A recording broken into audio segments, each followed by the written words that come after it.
They told us these were just stories, whispers carried through generations, tales meant to entertain the young and comfort the old, but ancient voices do not fade so easily. What if the myths were not just stories, but memories? Memories of forgotten kingdoms, of gods who walked among mortals, of battles carved into the bones of the earth. Listen closely. The past is speaking again. This is Echoes of the Gods. From the heart of Africa, a story written in stone and stars emerges, a saga lost to the sands of time. This is the tale of the Black Pharaohs, the Kushite kings of Nubia, whose dominion stretched from the deep south up the Nile, challenging and even conquering ancient Egypt itself. But their legacy is more than just earthly power. It is a celestial epic, a spiritual quest to connect with the cosmos, a journey to what some might call the stargates. For millennia, the Nile Valley has been a cradle of civilization. We often think of the great pyramids of Giza, of Tutankhamun and Cleopatra. But south of Egypt, along the fertile bends of the Great River, another power rose. This was Nubia, the land of gold,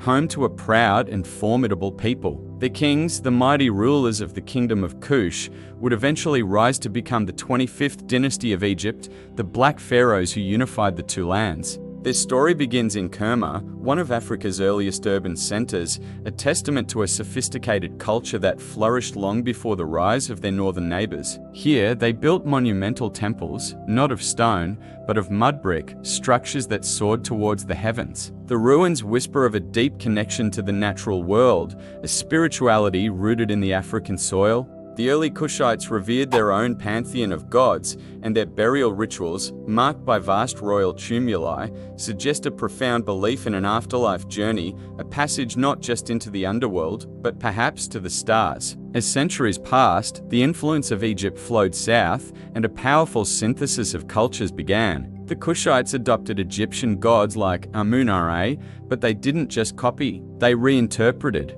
They saw Amun not just as the king of the gods, but as a local deity, one who resided in their sacred mountain, Jebel Barkal. To them, Jebel Barkal was the birthplace of creation, a natural pyramid where the primeval connection between heaven and earth was strongest. It became their Olympus, the most holy site in their empire, and from its peak, they ruled. Pharaohs like Pi, a brilliant military strategist and devout follower of Amun, saw his conquest of Egypt not as an act of aggression, but as a holy mission to restore traditional religious values that he felt the Libyans ruling Lower Egypt had abandoned. His victory stela describes how he cleansed the temples and honored the gods with a fervor that impressed even the Egyptians. Under his rule, and that of his successors like Shabaka, Shabitku, and the Great Tahaka, a renaissance of art, architecture, and religious devotion swept through the Nile Valley. Tahaka, in particular, was a prolific builder. His reign marks the zenith of Kushite power. From the Delta in the north to Meroe in the south,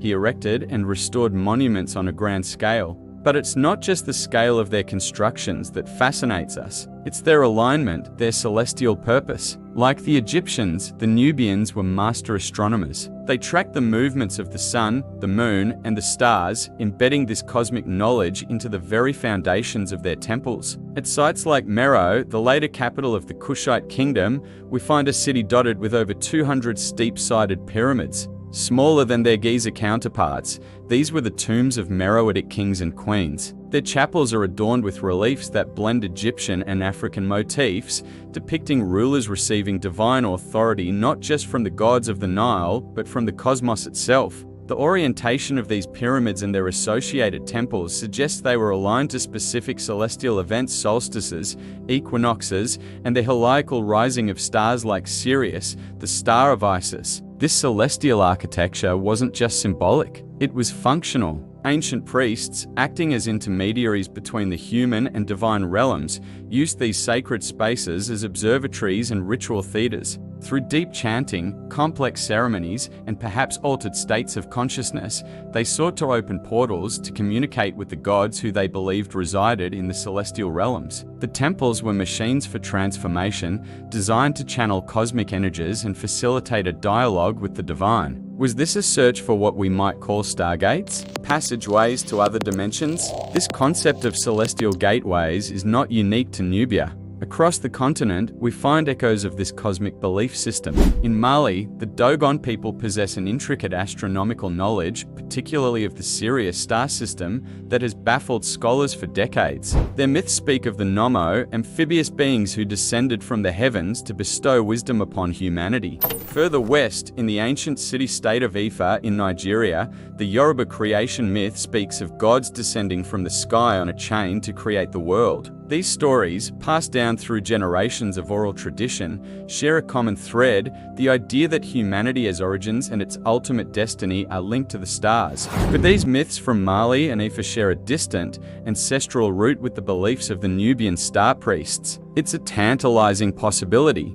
As we pan across the silent, windswept deserts of Sudan, the ruins of Meroe and Jebel Barkal stand as lonely sentinels. Their stones hold secrets of a civilization that looked to the heavens for answers. The Black Pharaohs were not just conquerors and builders. They were visionaries, spiritual explorers who sought to bridge the gap between earth and sky. They built monuments that were both tombs and observatories, palaces and cosmic engines. They saw the stars not as distant points of light, but as the homes of their gods, the destination of their eternal souls. Their chants may have faded, their rituals long forgotten, but their legacy is etched in the star-aligned temples and pyramids they left behind. They remind us that the quest to understand our place in the universe is a fundamental part of the human story, a story that was being told in Africa by the Black Pharaohs thousands of years ago. They were masters of science and spirit, rulers who commanded armies and conversed with the cosmos. Their empire may have fallen, but their gaze remains fixed on the stars,